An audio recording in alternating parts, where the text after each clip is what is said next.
Welcome to the Banker Lamp. Please enjoy the video. In this video, I will explain how to make nut pie at home.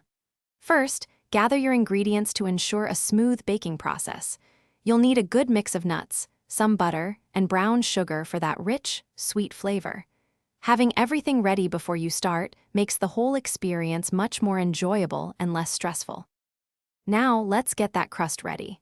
Carefully press your chosen pie crust into a 9-inch pie dish, making sure it fits snugly. Take a moment to flute the edges. This adds a beautiful, homemade touch.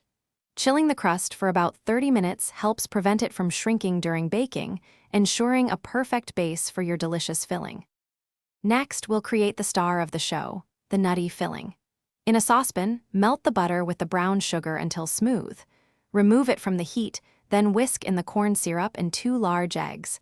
Finally, gently fold in your mixed nuts, ensuring every piece is thoroughly coated in the rich, sweet mixture. This combination creates an irresistible texture. Carefully pour your delicious nut filling into the chilled pie crust. Bake it in a preheated oven at 350 degrees Fahrenheit for about 45 to 55 minutes, or until the center is just set. Let it cool completely before slicing to ensure it holds its shape perfectly. Serve with a dollop of whipped cream for an extra treat. And for more great deals, including the Shark AI Ultra Robot Vacuum, check the description below. Thanks for watching. If this was helpful, leave a like and consider subscribing. See you next time.